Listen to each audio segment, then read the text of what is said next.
আপনি কি বিয়ে করব মনে করছেন? পাত্রপাত্রী খুঁজতেছেন? তাহলে যোগাযোগ করুন নিকাহ প্ল্যাটফর্মে। এটি দিনদার পাত্রপাত্রী খোঁজার একমাত্র শারিয়াভিত্তিক প্ল্যাটফর্ম।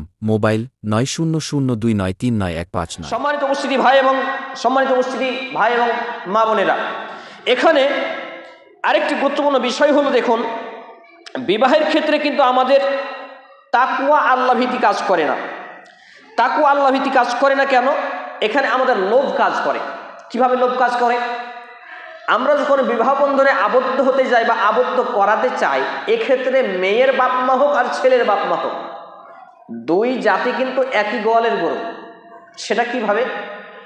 মেয়ের বাপ মা সবসময় চায় যে আমার বেটি সুখে থাকবে, এজন্য একটু ধন সম্পদশালী ছেলে দেখে বিয়ে দিতে হবে, এটা তাদের টার্গেট।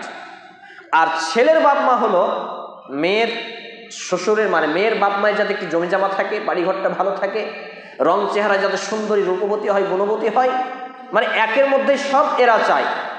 পরক্ষণে এভাবে যতগুলো বিবাহ বন্ধনে আবদ্ধ হয়, আমার দেখা চোখে সমস্ত বিবাহগুলো পরক্ষণে বিচ্ছেদ হয়ে যায় এবং পারিবারিক একটা অশান্তির প্লাবন বাতাবরণ চলতে থাকে। আমরা দেখেছি অসংখ্য পরিবারের মধ্যে এইসব ঘটনাগুলো।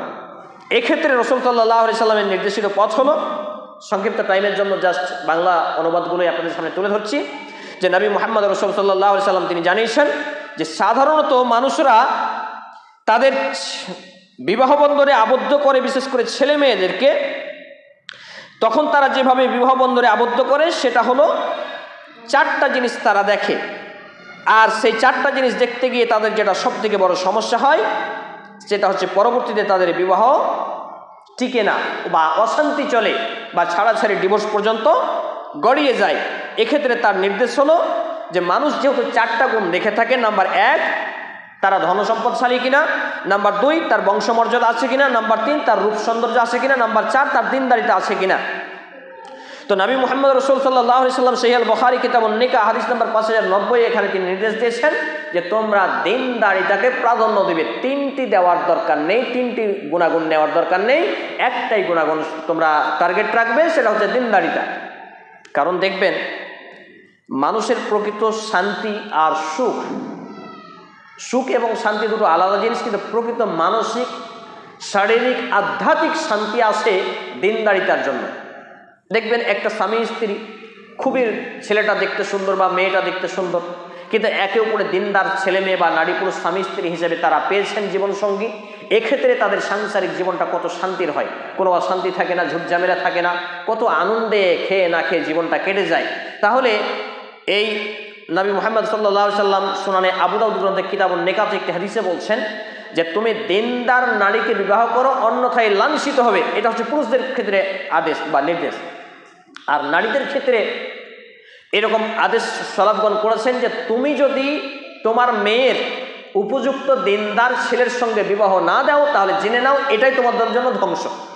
তাহলে এক্ষেত্রে আমার এবং আপনার উচিত হলো সর্বক্ষেত্রেই দিনদারিতাকে প্রাধান্য দেওয়া, তার রূপ, সৌন্দর্য, ধনসম্পদ এগুলো না দেখে একজন ধার্মিক, পর্দাশীল, পরেজগার, আদর্শবান মা যাতে হতে পারে এরকম একজন নারীকে চয়েস করা, আর সন্তানের সুখের জন্য, ছেলে মেয়েদের সুখের জন্য দিনদারিতাকে প্রাধান্য দিয়ে তাদের বিবাহ বন্ধনে আবদ্ধ করা। এক্ষেত্রে একটি কথা মনে পড়ল, আমাদের নিকাহ প্ল্যাটফর্মে প্রচুর পরিমাণে বায়োডাটা জমা হয়। তো অসংখ্য মেয়ে এবং ছেলেরা আমাদেরকে অভিযোগ করেন, সেটা হলো যে হাবিবুল্লাহ ভাই, আমরা চাইছি দিনদার ছেলে মেয়ে বিবাহ করতে, ছেলেরা চাইছে দিনদার মেয়ে বিবাহ করতে, আর মেয়েরা চাইছে দিনদার ছেলে বিবাহ করতে, কিন্তু তাদের পারিবারিক বিষয় তারা চাচ্ছে যে একটু ধনসম্পদশালী, একটু এই সেই। সেক্ষেত্রে বিবাহ যদি বাপ মায়ের পছন্দ মতো হয়, সংসার কিন্তু টিকে না।